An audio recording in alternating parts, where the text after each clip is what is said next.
no shield. He just doesn't care. Yeah, you got to start relying on that shield a lot more. Because I know it's not fun to be when shielded. it's last stock and you need to like chip away at them, like say you have kind of lost the game of attrition, and you know you're a KO away. Is it good to just exercise the discipline and try to stick to like bread and butter combos? How does I your think play change when you're yeah?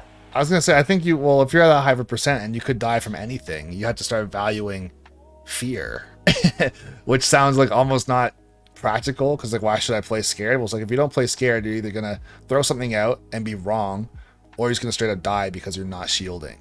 So Fear is for our survival, so yeah, use so it. as far as let's say in the last situation there, if I'm at like let's say 8% or 20% and you're at like 140, there's nothing you can do to instantly kill me, right? So there's really no point in trying to swing and beat me or stop me from doing what I'm doing first if I truly have the upper hand of even a trade.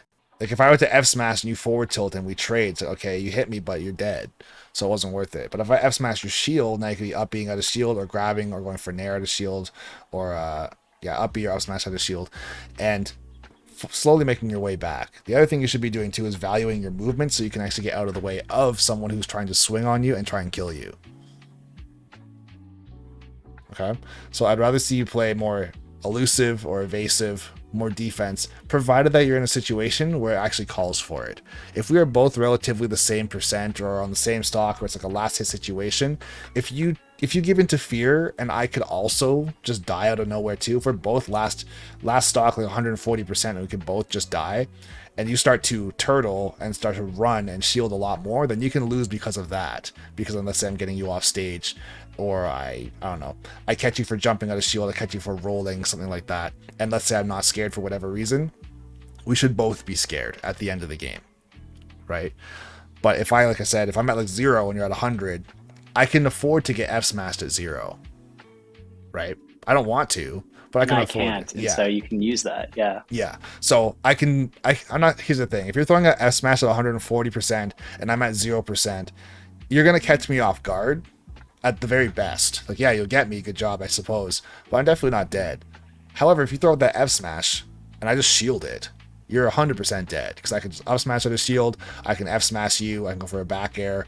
Depending on the character, it could be a back throw and you just die, right? I want you to play with confidence, and I think that you are. I don't think you're afraid of learning. But as far as going into a tournament setting, let's say this was like last game and you're on your last stock. And if you lose this game, you're out of the tournament, then you should be thinking, okay, I have to try and bring this back. If I have 4 minutes to play incredibly slow or in quotations lame, I'm going to do that because I have to do that. Because if I don't do that, then my tournament run is over. If you try to play with stakes. Yeah. If you try, here's the thing. If you try to, let's say, cheese your opponent because you get an opportunity to and it backfires, then that's totally different. Totally different. If you have me off stage at like 30 and you go for the down there and you completely miss, it's like, okay, well, if you got that, you could have won. That's putting me back into a position of one hit away from dying, even if I'm at 30%. Versus F smashing me right here at 30, I'm not dead for sure. Yeah, I've stolen games away where it's like I'm at 140 or 160 and they're at like 35 and I go and get that footstool and I just win. Well, if we're both at 0, I don't have to go out there and try and make something happen. But if they make it back to the stage and they hit me with literally anything, I'm dead.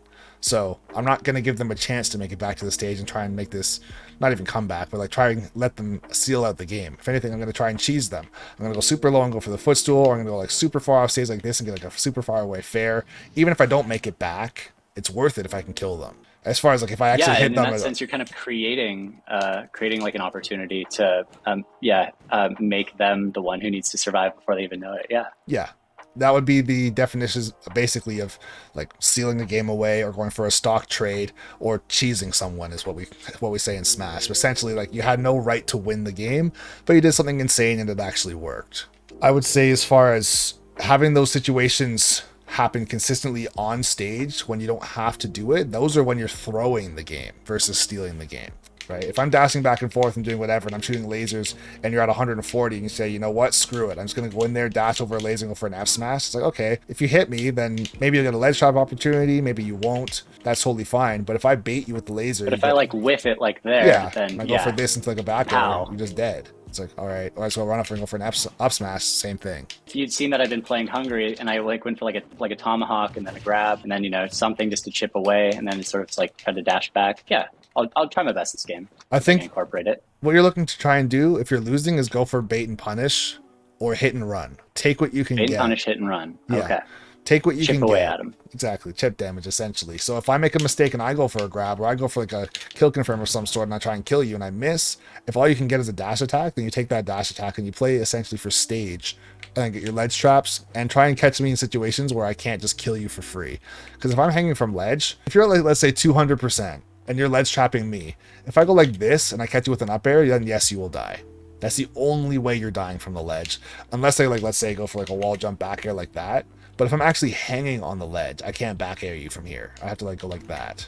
And that's very slow. In which case, if I did that, you could F smash me and now I have no jump off stage. So that was stupid on my part to do. But if I am, let's say, off stage, right? If I like, let's say, get up and side B your shield, you can go for a grab and throw me off stage again. You could up B at a shield and hit me, up smash, nair at a shield, just send me back off stage again, and try to control the situation where I have no access to my kill moves. I can't get up quick enough to like neutral get up F smash and kill you, for example. If that happens, then there's a good chance you put your controller down. Like that should never happen. If I had like if it was like maybe like Martha Lucina, like a frame 10 F smash or something that's like insanely fast and I can just go ahead and do it. Or like Incineroar, just get up inside B, command grab you and kill you, then that's a different story. But most characters can't just straight up kill you from this position. Unless you're at like that's a good 200. Point. And then in that moment, that is when you have to start. Like, congrats if you made it to 200. Now you do have to think about that. Most characters, if they're gonna kill you with anything from the ledge, it would be like an up air. So if you're standing too close and you get finessed by like Rob up air, DD up air, Corrin up air, Pyra up air, Byleth up air, basically anybody, most characters that have an up air of some sort that has any sort of kill power, that's the only way that would happen. Most characters that have a fair that can kill, like unless it's Falcon. Falcon's like the only one who could like short hop or like let go of the ledge and like go for a knee from the ledge like that and kill you across the entire stage. But most other characters can't really do that. So what I want you to try and do in this game is I want you to try when you're fighting me to keep your own percent as low as you possibly can, right? That should try and influence your decision making. I'm not saying you should play scared, and I'm not saying you should try and go for a JV4, but if you go in and say, okay, I'm going to go for this grab, and if I miss this, I don't know what's going to happen. If that's the situation that you're creating for yourself, then you want to try and not go for that grab, if that makes sense. Or if you just completely whiff something and I'm rushing at you, then you want to try and dash away. Go into an approach with an idea of what's your exit strategy. Exactly, 100%. You should have some sort of something to say, okay, there's a platform above me, I can go there, I have space behind me, I can dash away, I have more range or more speed, so if I have to do something quickly, I can before they rush me down. You don't want to ever put yourself in a spot where it's like, well, if I miss, I guess I'm screwed. Like, if it happens, it's because it should happen because the opponent did something good, not because you did something bad.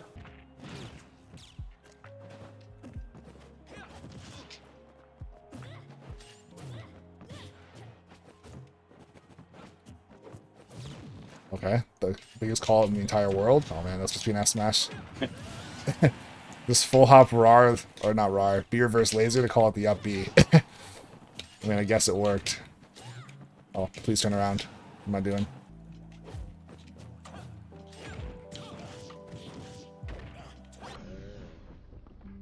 So right there, as soon as I get foresighted, I'm going to jump away from you. Because if I hold forwards, you could probably hit me with something. Good to know. So if I get foresight, I gotta start chasing. Well, chasing to an extent. If you go too far and I'm running away from you, there's a chance that you're going to like run out of foresight. Whiff, and then you're right there for the punish. Yeah, exactly. Oh my.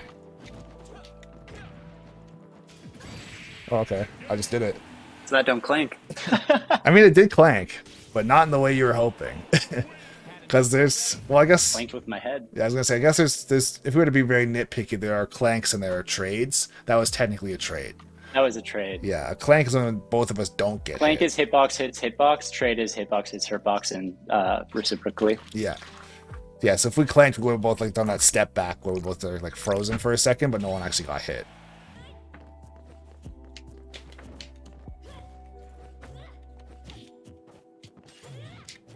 Ah. That's not what we talked about. So I said, in those situations, I can say the game is a very hard uphill battle. I should have used the ledge there, yeah. But even then, like you But went for a it dash doesn't grabs, right? detract from the principles. I went for jump over the ledge, like into a nair, then you sidestepped it, and then I think I still had like a tilt attack going out just to flail You also went for a dash grab when you as hit soon as me. I got off. As soon as I got down from the platform too, right? I was at 0 and you're at like 128 or something. So that dash grab, if you get it, then sure you might get 25, maybe 30 damage. But if you miss, you're dead, right? In some situations, if I'm ready for it, then yes, I can just F smash you and kill you, or go for like a dash attack or something. So you got to be careful with those bigger moves. And it's weird because like grabbing doesn't feel like a big move because it's not hard to do, right? Just pushing the grab button. But if you miss it, you just open for so long. I am feeling myself like getting a little better at internalizing this. It's starting to be a voice in my head when I catch myself being like, "That was unsafe," or "That could have been I could have picked a safer option." So it's good. This is starting to develop in my head. That's one of those things too, is you'll have it happen more and more when you start to compete, right? Like consistently, because good players will never ever let you just do something stupid. Like it might happen from time to time, but it's like, even if it's like trying to jump on stage, like if someone's really sweating it out and they want to just try and like catch you for doing that, they're gonna catch you every single time.